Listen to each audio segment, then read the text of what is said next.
Anastácio Pimpinela, em roupão de cetim, atirou-se da janela pensando que era o fim. Escreveu no testamento com tinta perfumada que ninguém o privaria da propriedade privada. Quem tem medo do comunismo são os latifundistas, são os monopolistas, são os colonialistas, enfim, os parasitas. São os latifundistas, são os monopolistas, são os colonialistas, enfim, os parasitas. São os latifundistas, são os monopolistas, são os colonialistas, enfim, os parasitas.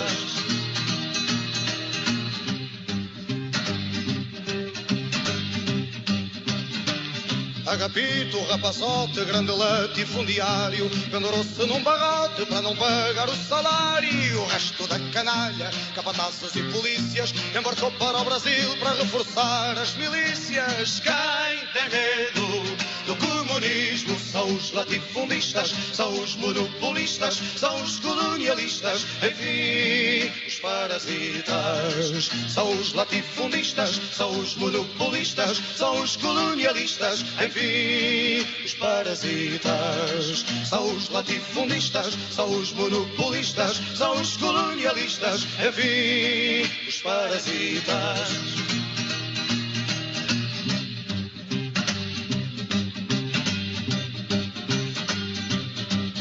E o Eleutério Pintacilgo, que roubou o que podia, tirou o bilhete de ida e foi fazer queixa da CIA. Foi dizer que os comunistas são do pior que há, mas socialismo e liberdade ainda vá que não vá.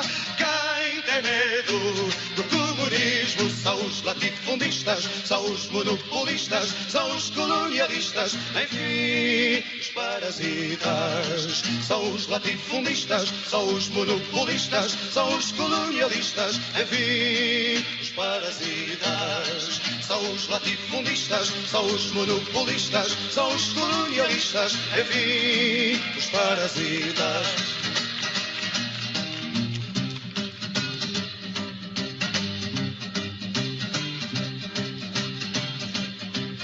E a seita dos traidores de monóculo no olho foi fazer guerras civis para o meio do restolho. Mas o perigo continua aqui mesmo à nossa porta, enquanto a reação não estiver morta e bem morta. Quem tem medo do comunismo são os latifundistas, são os monopolistas, são os colonialistas, enfim, os parasitas. São os latifundistas, são os monopolistas, são os colonialistas, os parasitas.